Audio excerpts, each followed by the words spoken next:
Glass for me was this incredible, different experience to anything I'd ever done before. Hot glass is this like beautiful orange color, and it's very fluid while still feeling like it's got density, and it's moving in a way that I'd never experienced a material to move before. And you have to keep turning it and keep up with that movement. And from that first gather, which is what we call taking glass out of the furnace, it just had this magical quality to me.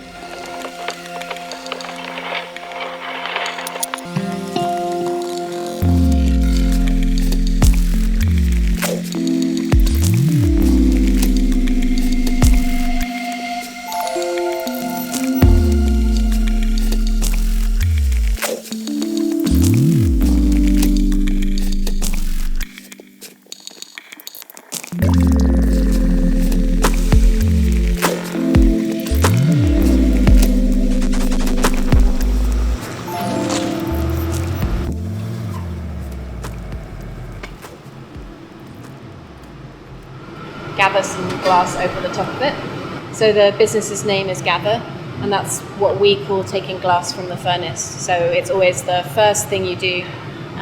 It's the start of every piece.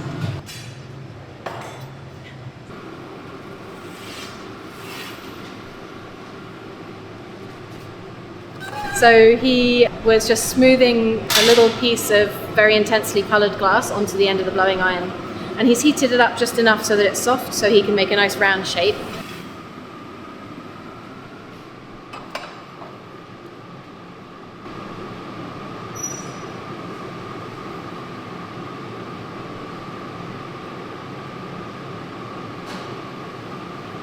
And then once he has the round shape, he just pops some air into it, and he does that by blowing really, really quickly and hard down the iron and capping his thumb over the end of the pipe.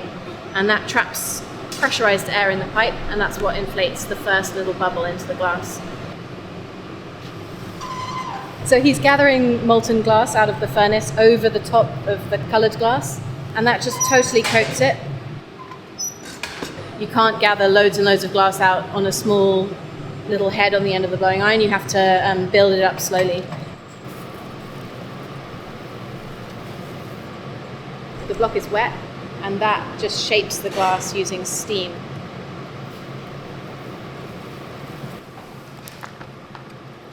The wet newspaper creates a layer of steam in between the newspaper and the glass, and that's what helps it smoothly turn. And it's much more tactile, so it allows you to feel like you're holding the glass.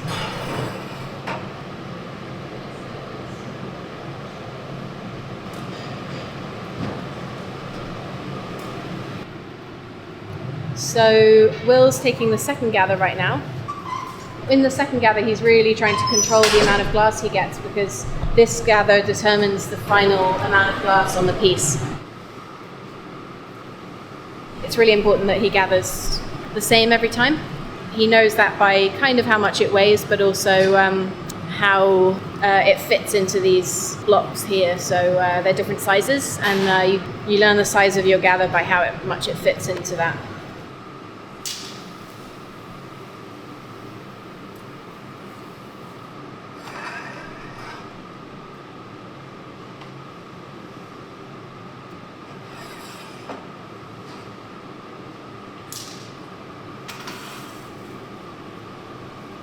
So he's just going to use this metal tabletop, and that is what we call a marver, and it's a really useful tool for drastically cooling just one spot and also controlling shapes.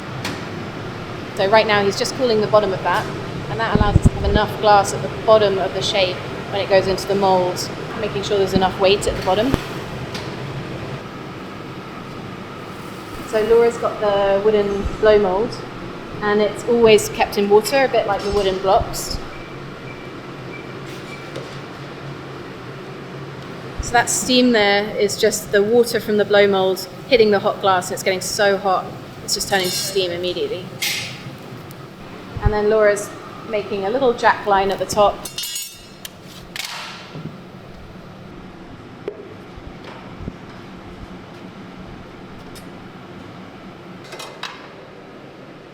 So here he's using the soffietta to cool the neckline, and that just stabilizes the piece.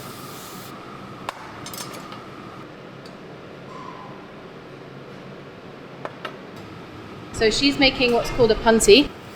Make a tiny little gather of glass.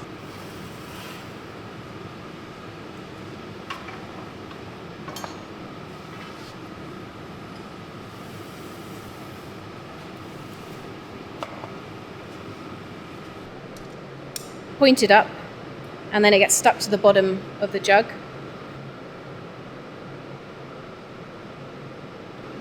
And then that allows us to transfer the glass onto this tool. So Will's going to pop some water there, give it a little tap, and it just breaks where we want it. And then we can work on the top.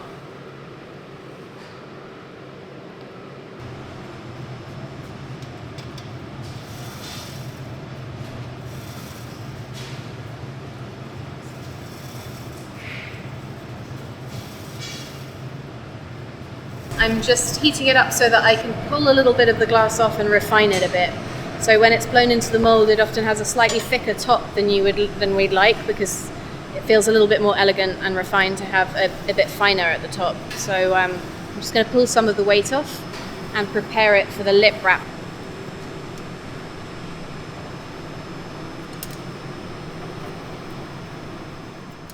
I'm using calipers to just check the height.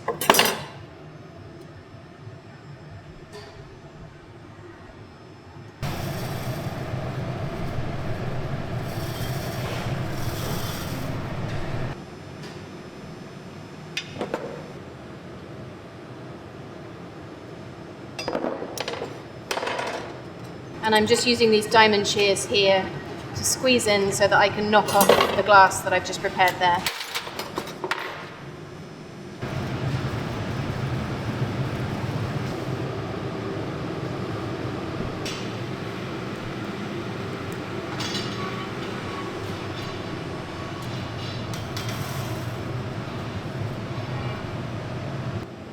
Pop it onto the top. Use the glass's elasticity to stretch it round and make one stripe of green glass all the way around the outside.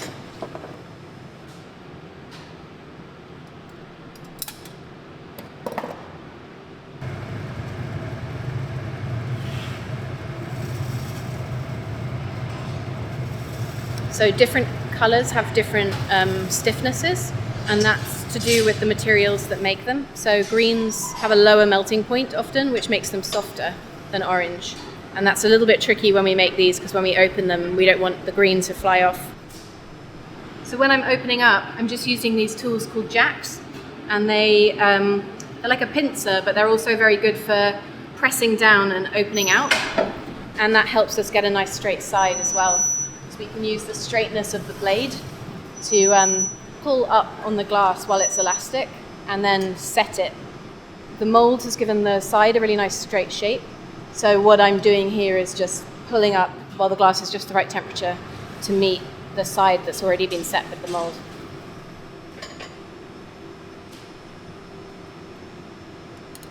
Pop a little spout into the top. Again, it's one of those things, lots of practice.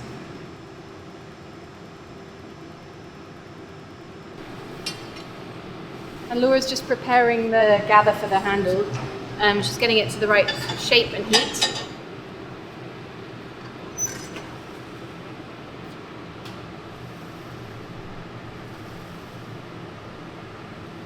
So we constantly have to reheat the glass.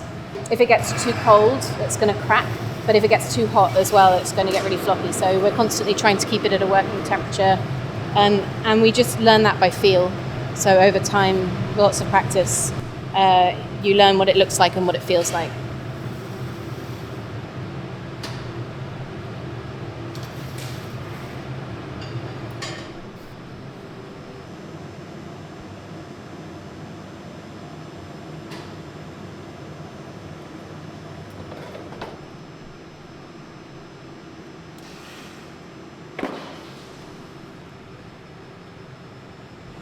So I'm just refining the shape of the handle with this tool, which is just a copper pipe, and just allowing it to cool enough that it won't move when I put it away.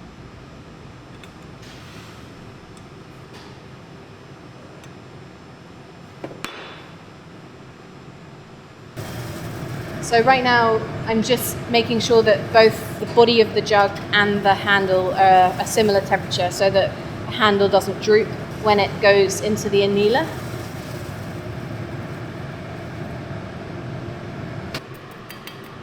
So now what we've got to do is take it off the punty.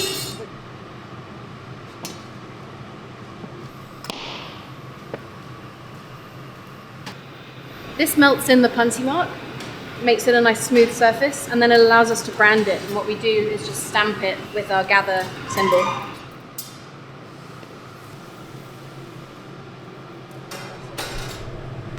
So this is an annealing oven. Cool it down very, very slowly overnight, and that allows the glass to even up in heat on the inside and on the outside so that it doesn't crack or explode or build up tension inside itself.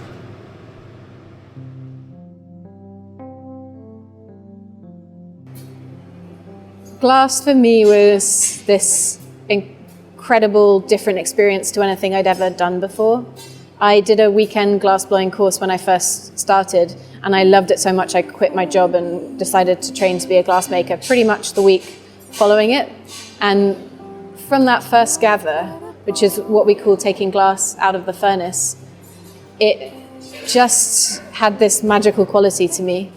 It's got this incredible color to it. Like hot glass is this like beautiful orange color, and it's very fluid while still feeling like it's got density and it's moving in a way that I'd never experienced a material to move before, and you have to keep turning it and keep up with that movement. And it's like as soon as you have this stuff on the end of the blowing iron, it tells you what you need to do with it, and you're never good enough for it, never. Like even now, there are things that I make very easily and there are things that feel so hard to me. I have a brand called Gather, and that's a series of tableware and large vases. I think for me, colour's this very joyful experience and it's very evocative. So a lot of what I work with is colour memory. And so a lot of our collections are based on personal remembrances of a place and time. So when I think of a place, I often think of different colour combinations. So the Miami collection is about when I was a teenager, I went on holiday. I think this experience of very bright, vibrant colour, a lot of light, the bigness of the sky was quite different, and it really stuck with me. So the New York collection, for instance, is very much more muted, being taught about a New York of the past, so like 70s, 80s artists living there, the work they were making, versus the 2010 when I was there, which felt very different, a lot more maybe aggressive and bold and a little bit scary to me. And so I made that collection thinking about the contrast of those things. So it's got these whiskey caramel tones, and then it's got white and black spots, and then martini glasses that are quite, maybe look more like a sort of brutalistic architecture or something.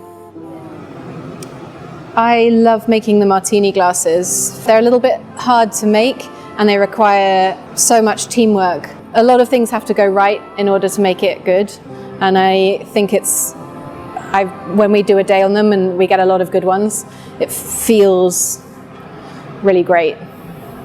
Just knowing that collectively we created quite a lot of very difficult things to make.